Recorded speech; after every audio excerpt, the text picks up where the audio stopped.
There are moments in an INFJ's life when the silence no longer feels like comfort but like a weight pressing against the ribcage, too heavy to carry, too deep to escape. You stand there, caught between who you were and who you were becoming, sensing that something ancient inside you is cracking open. It's not an ending, it's the sound of your soul breaking its old shell. For years, you have spoken softly, listened too much, and carried others through storms that were never yours to weather. You gave your empathy like oxygen, hoping it would make the world kinder, but it only left you breathless. Now the universe demands your stillness. It's forcing you to pause so that everything false can fall away. The silence shatters, not with noise, but with realization. You have spent too long healing everyone but yourself. This is where the rebirth begins, in the echo of your own voice returning after being buried under other people's expectations. Rebirth is never gentle for an INFJ. It arrives disguised as confusion, exhaustion, and emotional withdrawal. Your intuition begins pulling apart the threads of the life you thought you wanted, and you start seeing the pattern of energy you've been trapped in. You notice the conversations that drain you, the faces that smile but hide envy, the obligations that keep you small. One by one, illusions unravel, revealing a terrifying and beautiful truth. Most of what you carried was never meant for you. This unraveling is sacred. It's the cleansing fire before renewal. You question everything. Your purpose, your relationships, even your identity. But beneath the doubt, something fierce is awakening, a knowing that you are no longer willing to betray your soul to maintain peace. The INFJ's unraveling is not collapse. It's creation. Every piece that falls away is making room for who you were always meant to be. 1. The cocoon of withdrawal. People will say you've changed. They'll call you distant, detached, even cold. But what they don't understand is that you are not retreating from life, you're incubating within it. In this stage, you pull away from noise, from shallow connections, from the unending expectations that have numbed your spirit. You return to solitude, not as escape, but as sanctuary. Here, the INFJ rebuilds from the inside out. You sleep more. You think deeper. You feel everything, but you speak less. You learn to sit with discomfort until it stops being an enemy. The cocoon is dark, yes, but it's also divine. Inside, your nervous system rewires, your boundaries form, and your intuition whispers louder than the world's chaos. You are transforming in ways no one can see. The world will misinterpret your silence, but one day they'll see what you were becoming in it. 2. The death of the pleaser. There comes a point when even the most selfless INFJ breaks, not from cruelty, but from clarity. You finally understand that love without reciprocity is not love, it's self-erasure. You begin to see how many times you've said yes when your soul screamed no, how often you've smiled through betrayal just to keep the peace. And then, one day, the pattern collapses. You no longer have the energy to save everyone. You no longer feel guilty for walking away from emotional chaos. You no longer apologize for protecting your peace. That's the death of the pleaser. It hurts, but it's holy.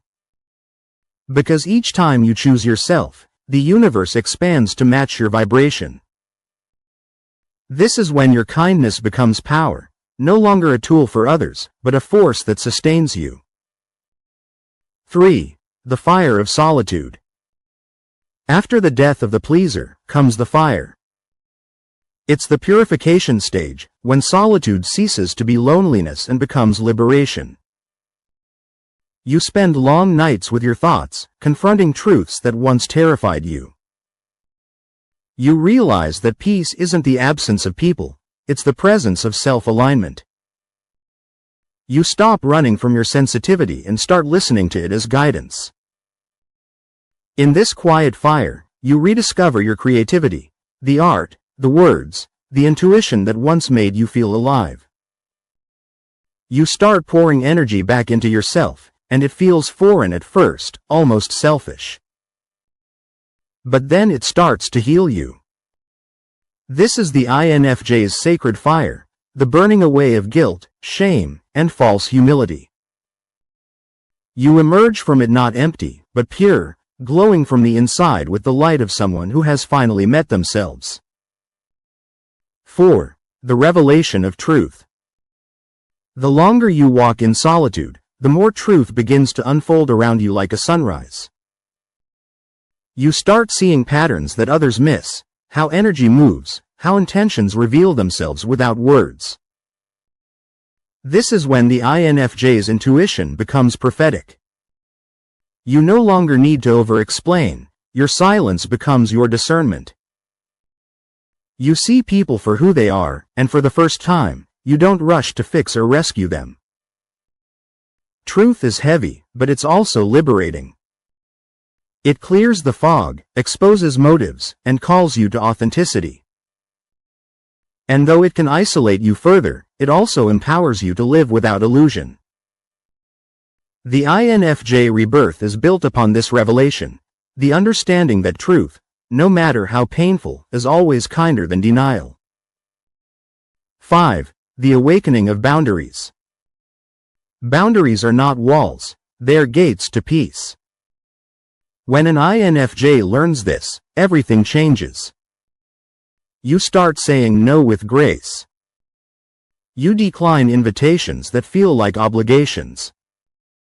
You distance yourself from drama, not because you're cold, but because you finally know your value. For years, your empathy was boundless, and it left you exhausted. Now your love becomes selective, intentional, wise. You give only to what grows you.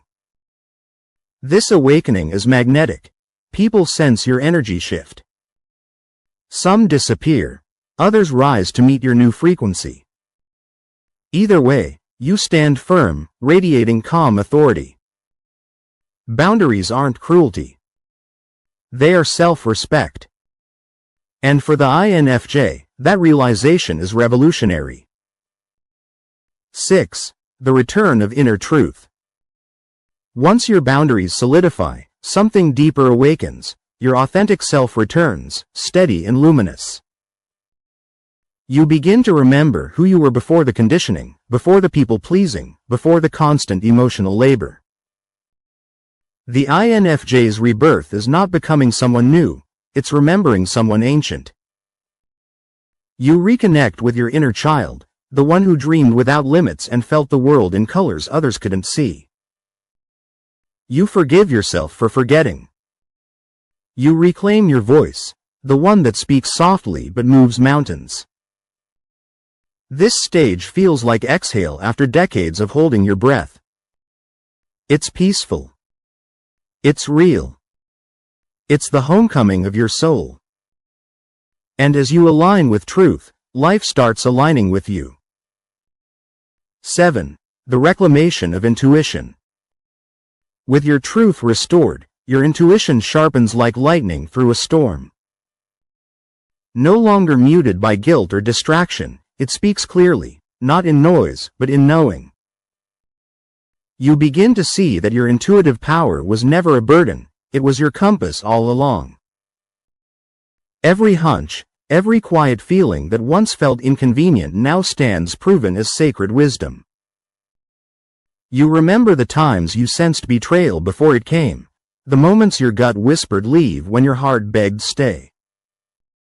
Now, you trust it without needing proof. This reclamation is spiritual sovereignty.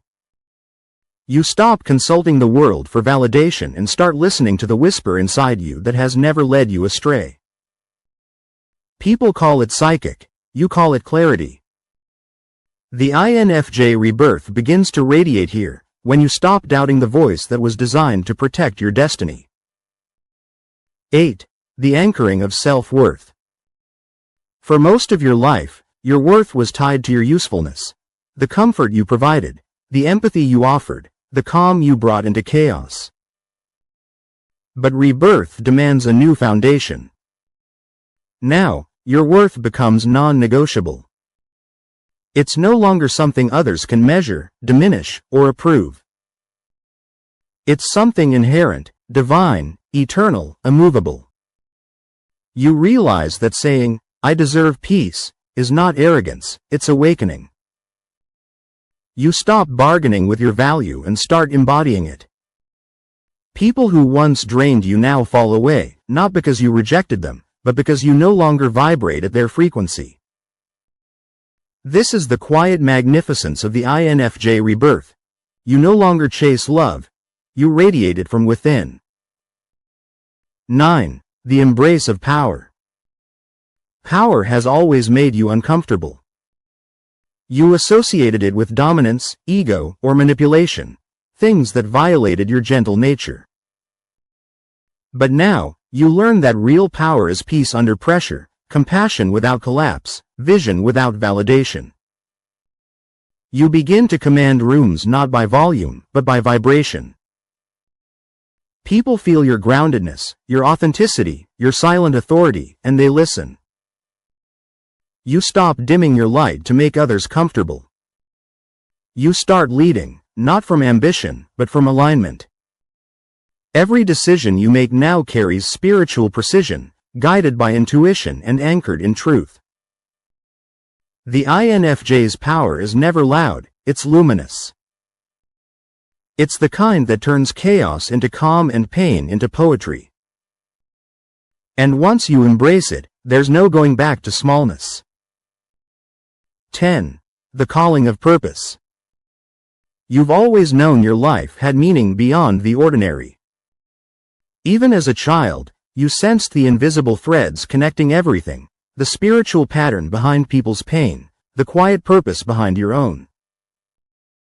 Now, after the storm, you see it clearly. Every heartbreak was training your empathy. Every silence was sculpting your discernment.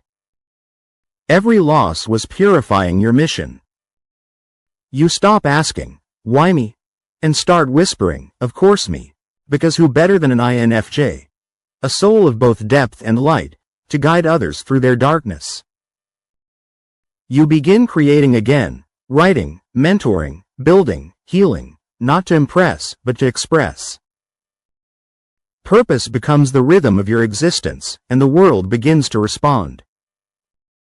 Doors open. Synchronicities appear.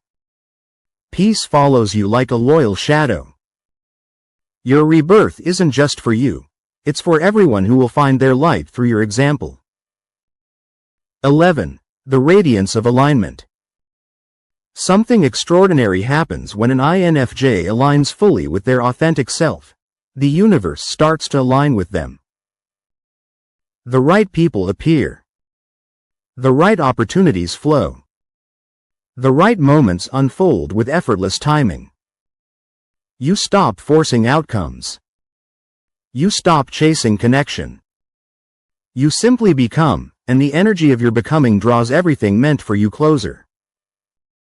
This is the radiance of alignment, the glow of someone who has healed without hardening, who has forgiven without forgetting, who has learned to hold light and shadow in equal grace. You walk through life differently now, calm, centered, sovereign. You no longer fear solitude because you've turned it into your kingdom. You no longer seek validation because your soul is its own approval. And those who meet you now, feel it. They can't always name it, but they sense it, the energy of someone who died many times and came back whole. 12. The ascension of the reborn INFJ. At last, the rebirth reaches its summit. The cocoon is gone. The old self dissolved, and standing in its place is a being who has transcended survival. You are no longer the empath who overgave, nor the healer who forgot their own wounds. You are balance itself. The ascension isn't about floating away from the world, it's about walking through it with divine stillness. You carry peace into chaos. You see beauty in endings. You move with quiet certainty, guided by something higher than fear. Now, your empathy is disciplined. Your heart is open, but your energy is guarded by wisdom. Your love is not naive anymore, it's conscious, expansive, and deeply selective. This is the rebirth energy you deserve. The power to exist as both light and shadow, softness and steel, dreamer and doer. You are no longer waiting for a new beginning. You are the new beginning. So when people ask what happened to you, smile and say, I stopped trying to survive in worlds that weren't mine. I created my own. Because the INFJ doesn't just come back. They return with the wisdom of the storm and the calm of eternity. And that, beloved INFJ, is your true rebirth. Rebirth is not a single moment. It's a lifelong rhythm, a breathing in and out of becoming. You will shed, heal, rise, and shed again, each time closer to your essence, each time more luminous than before. And that's the beauty of the INFJ spirit. You were never meant to stay small. You were born to evolve in silence, to return stronger, wiser, and infinitely more yourself. Welcome home to your rebirth energy, the peace that was always waiting inside you.